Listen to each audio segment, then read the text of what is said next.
Safidon factory अग्निकांड के मामले में मृतकों का आंकड़ा निरंतर बढ़ता जा रहा है। इस हादसे में झुलसी एक और महिला की रोहतक पीजीआई में सोमवार को मौत हो गई, जो कि अब तक 12 महिलाओं की जान जा चुकी है।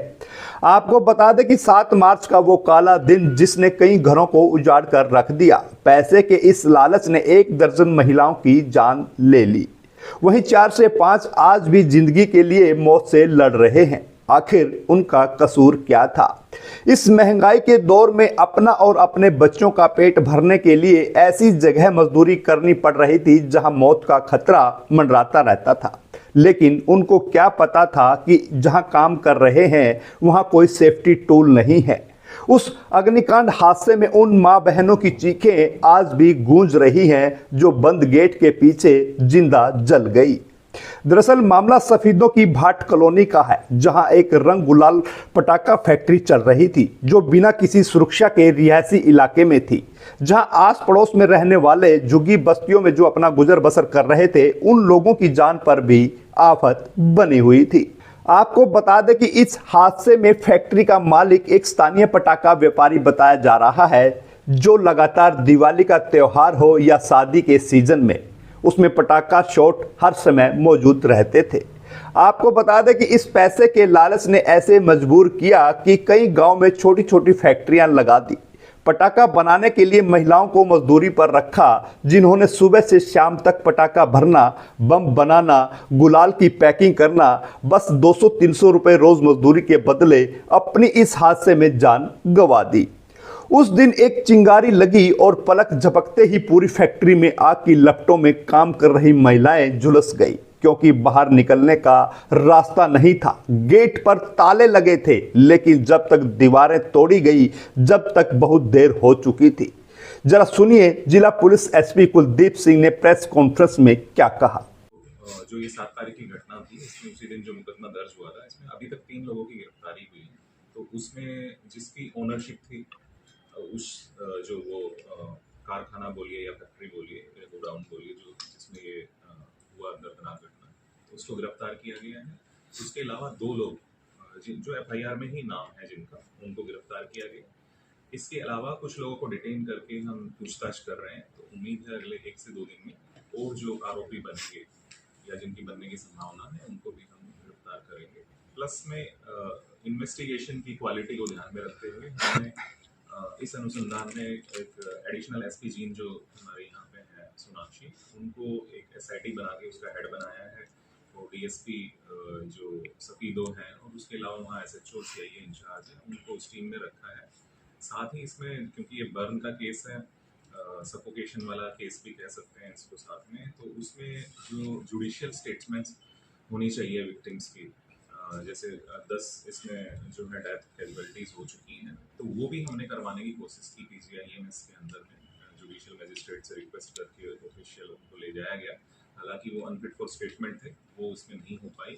लेकिन जो बाकी आई विटनेस कहेंगे, जो इसमें बचे हुए लोग हैं जो अभी सकुशल हैं, अपने घर पे हैं, तो उनको आज के दिन भी उनसे पूछताछ हो रही है। तो पूरे जींद जिले में जहाँ भी आप लोगों की मदद से और हमारे जो पुलिस के सिक्योरिटी एजेंट्स हैं उनकी हेल्प से जहाँ जहाँ इस तरह की हमें लगता है संदेह था कि इस तरह की कोई वारदात फिर से ना हो जाए, इस तरह का कोई इंसिडेंट ना हो जाए, तो वो कुछ हमने लिस्ट बनाई है। और वो लिस्ट हमने माननीय उपायुक्त महोदय से भी उसको साझा किया है ऑफिशियली कि वो इसमें आवश्यक कदम जो भी डिपार्टमेंट्स कंसर्न है उनके माध्यम से उसमें उठवाएं।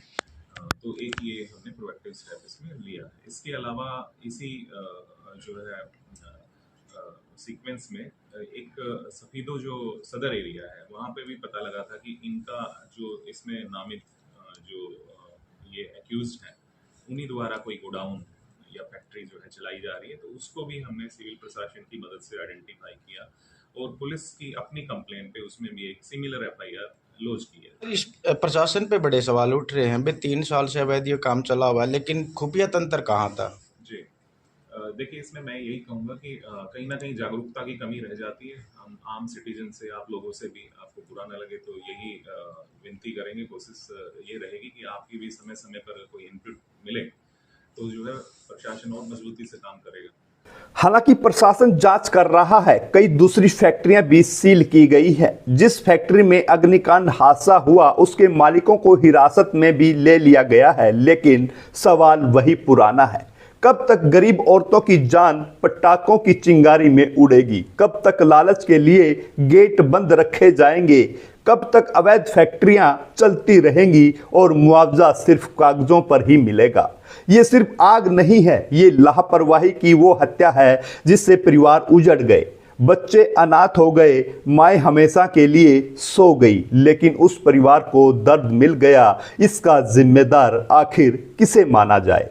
आपको बता दें कि हादसे के 10 दिन बाद मंगलवार 17 मार्च को अग्निकांड के आरोपियों की दुकान, गोदामों के ताले तोड़कर उनको चेक किया गया कि कहीं कोई विस्फोटक सामग्री यहां मौजूद तो नहीं है, जिसमें गोदामों से कई तरह के बम पटाखे यानी विस्फोटक सामग्री के वो छोटे छोटे पैकेट भी मिले, जिन्हें पुलिस ने जब्त कर लिया और अपने साथ ले गई, जिसमें ड्यूटी मजिस्ट्रेट तहसीलदार राजेश गर्ग भी मौजूद थे। आइए सुनवाते हैं ड्यूटी मजिस्ट्रेट तहसीलदार राजेश गर्ग ने क्या कहा।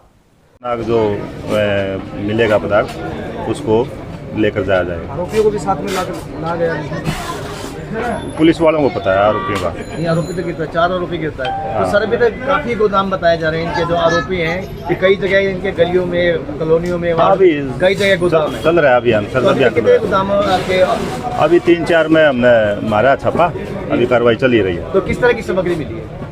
ये देख लो आप, सामने ही है जो भी है। सर बम पटाखे हैं, रंग है क्या? हाँ, कुछ रंग भी है, बम पटाखे भी है। बम पटाखों का काम वहाँ किया जा रहा है, जिसकी वजह से 11 महिलाओं कुछ में तो रंग भी है, कुछ बम पटाखे भी हैं, इसमें मिले हैं कुछ बम पटाखे। 12 महिलाएं मर चुकी है सर अभी तक। हाँ 12 महिलाएं की मौत हो चुकी है। हाँ हाँ। क्योंकि रंगों के नाम पर फैक्ट्री दीवार किसके बम बनाए जाते थे। प्रशासनिक कार्रवाई चल रही है लगातार। सर ये पूरा क्षेत्र रिहायशी क्षेत्र, निजी अस्पताल लगातार यहाँ पर कई सारे, लेकिन उसके बाद भी रिहायशी इस तरह से जो गोदाम पर जो सामग्री रखी जा रही है। अभी कार्रवाई चल रही है ना इनके खिलाफ, अभी कार्रवाई चल रही है। तो काफी गोदाम आगे भी चलते रहेंगे। काफी गोदाम बता जा रही है इस तरह के, क्या सभी गोदामों की पहचान कर ली गई है प्रशासन द्वारा? नहीं, जैसे जैसे सामने आएंगे करते रहेंगे कार्रवाई। अभी तक कितने गोदामों की छापेमारी की है? अभी 4-5 में ही करी है। 4-5 में। हाँ। तो अभी तक ये नहीं पता लगा सर आप ड्यूटी मजिस्ट्रेट को क्या किस तरह की सामग्री मिली है? कोई ज्वलन है, रंग थे, बम थे, क्या था? नहीं, आप देखो ना, इसमें देखो जैसे बम वगैरह भी है इसमें। ये अभी ये निकाल लिए बाहर, उसमें भी निकाल लिए। जी सर। सील किया जाएगा सर अब इन गोदामों को? है, अब इन गोदामों को सील किया जाएगा? हाँ हाँ बिल्कुल।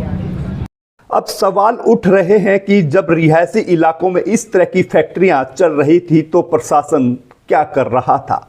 हादसे के बाद ही सारी जांच या रेड क्यों होती हैं? क्या आम जनता की जान की कोई कीमत नहीं है? 12 महिलाएं इस हादसे में अपनी जान गंवा चुकी हैं। क्या हरियाणा महिला आयोग, लेबर कमीशन और मानव आयोग को इस पर संज्ञान नहीं लेना चाहिए था? जबकि अखबारों की सुर्खियां लगातार 10 दिन से ये हादसा बना हुआ है। इस दर्दनाक हादसे में उन बच्चों का क्या कसूर था जिन्होंने अपनी मां को खो दिया? अब सवाल ये भी सामने आ रहे हैं कि एसआईटी बना दी गई, जांच कहां तक पहुंची? क्या तथ्य सामने आए? गुलाल बन रहा था या शॉट बम? लेकिन इस पूरे घटनाक्रम की जानकारी खुलकर सामने नहीं आ पा रही है। किसी भी जिला के उच्च अधिकारी द्वारा सफेदों में ही प्रेस कॉन्फ्रेंस करके इसकी पूरी जानकारी क्यों नहीं दी जा रही, ये अपने आप में एक बड़ा सवाल भी है। वही जनता में भी संशय है, आखिरकार कहीं कोई पहलू छिपाया तो नहीं जा रहा? जांच कहां तक है? हालांकि पुलिस प्रेस नोट के द्वारा आरोपियों के पकड़ने की, छापेमारी की जानकारी तो दी जा रही है, लेकिन आमजन सवालों के सही जवाब जानने के लिए आज भी इंतजार कर रहा है। सफेदों में सत्ता पक्ष से लेकर विपक्ष तक लगभग 1 दर्जन पॉलिटिशियन हैं, दर्जन भर सामाजिक संस्थाएं हैं, लेकिन सब डांडस सांत्वना देने जरूर पहुंचे। पीड़ितों और उनके परिवारों की आर्थिक सहायता के लिए सिर्फ विधायक पुत्र के अलावा आगे कोई दिखाई नहीं दिया। दोस्तों, मैं सैल्यूट करता हूं उन नौजवानों को जिन्होंने अपनी जान जोखिम में डालकर दहकती आग से इन महिला मजदूरों को फैक्ट्री से बाहर निकाल कर लाए। दीवारें तोड़ी गई, आग बुझाने का प्रयास किया गया और घायलों को हॉस्पिटल भी पहुंचाया। पूरे एक सेक्टर में इस घटना की खूब चर्चा है, जमकर बातें उठ रही हैं। हरियाणा प्रदेश में आज तक का सबसे बड़ा हादसा बताया जा रहा है, लेकिन इस ओर वो ध्यान नहीं है जो होना चाहिए। हमने लोगों के बीच ऑफलाइन इस हादसे को लेकर बात की। जो सवाल सामने आए वो सब आपको इस वीडियो के द्वारा प्रस्तुत कर रहा हूं। हालांकि इस पूरे घटनाक्रम को लेकर पुलिस जांच कर रही है और फिलहाल मौत का आंकड़ा 1 दर्जन हो गया है। उन परिवारों पर क्या बीत रही है, इस भयानक पीड़ा से तो वो सब गुजर ही रहे हैं। आस लगा रहे हैं आखिर उन्हें न्याय कब मिलेगा। आप कमेंट बॉक्स में कमेंट करके अपनी राय जरूर दें और वीडियो को ज़्यादा से ज़्यादा शेयर करें ताकि इन मृतक महिलाओं और पीड़ित परिवारों को न्याय मिले और उच्च अधिकारियों तक ये सूचना पहुंचे।